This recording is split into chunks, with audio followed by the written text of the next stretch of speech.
terkait penelitian studi kasus dalam manajemen pendidikan ini sesungguhnya lebih kontekstual, meskipun dibutuhkan pemahaman yang mendalam, terutama terkait dengan data kualitatif dan primer.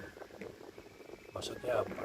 Ketika kita melakukan penelitian studi kasus, maka data-data primer yang dibutuhkan harus tersedia karena sifatnya yang lebih kontekstual daripada penelitian yang lain.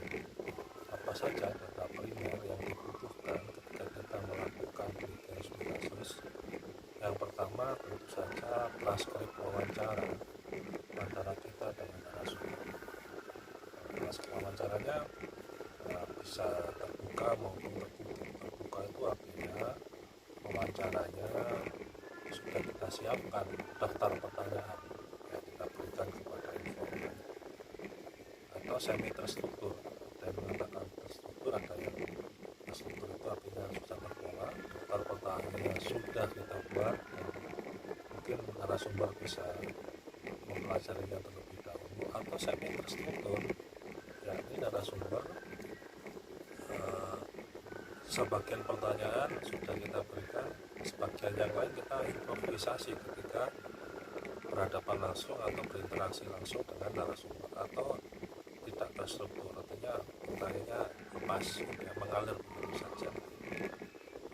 Juga wawancaranya bisa bersifat tematik, ya, tema-tema tertentu yang sifatnya spesifik. Tema-tema tertentu misalnya yang dibutuhkan ketika kita melakukan studi kasus ya tentang kepemimpinan, tentang manajemen pengembangan sumber daya manusianya, guru, sekolah. Atau bisa juga dengan laporan tertulis yang dimiliki oleh pihak sekolah atau madrasah. Laporan tertulis misalnya dokumen akreditasi profil sekolah, kemudian laporan akademik yang dimiliki oleh sekolah tersebut, atau dokumen organisasi yang ada di sekolah tersebut. Tadi seperti profil ibu album, profil yang ada di sekolah madrasah. Dan yang tidak kalah penting adalah catatan lapangan yang dimiliki oleh peneliti, buku harian yang dimiliki oleh peneliti ketika dia melakukan proses wawancara di lapangan. Ini juga merupakan data penelitian yang sifatnya primer. Dan pemilihan informannya juga ada kriteria yang seperti yang disarankan oleh Lexi Cimoleong, bahwa kriteria pemilihan narasumber dalam kualitatif itu ada beberapa. Yang pertama tentu saja harus jujur, ya kan. Yang kedua ini memiliki pengetahuan atau wawasan yang mendalam tentang topik yang kita teliti. Orang-orang yang kapabel, yang memiliki kapabilitas tinggi dalam bidang penelitian yang kita kaji. Itu saja kan, jangan sembarangan memilih informan. Nah, Lexi Cimoleong juga mengatakan bahwa penting lagi yang mudah ditemui. Beliaunya mudah ditemui sehingga kita nggak kelapakan ketika berada di lapangan. Apalagi ini terkait dengan waktu pilihan yang sangat singkat mungkin, maka harus mudah ditemui.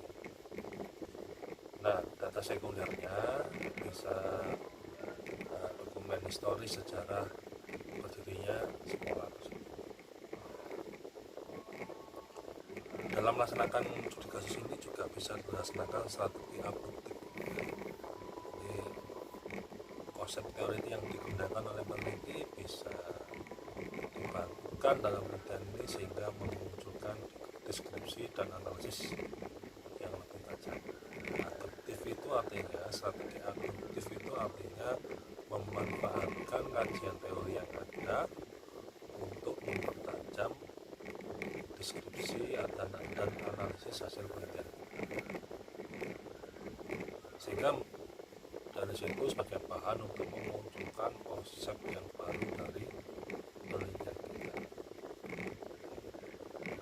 Nah, kalau kemudian dikolaborasi antara data primer dengan data sekunder dengan strategi abduktif tadi, akan mencerminkan findings-nya atau temuan-temuan penelitian.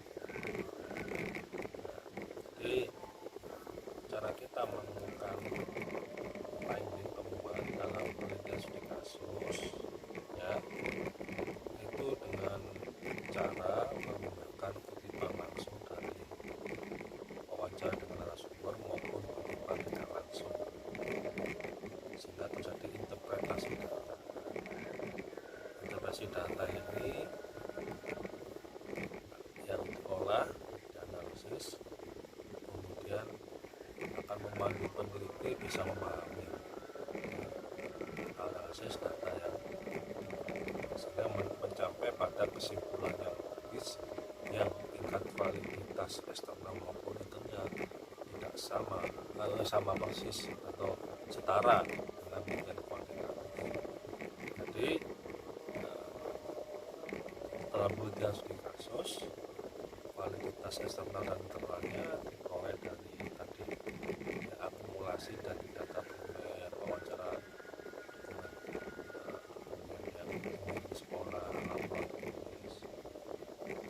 Validitas eksternalnya ya, kita menggunakan jasa narasumber atau professional judgment atau peran dari dosen pembimbing sebagai validitas eksternal, sehingga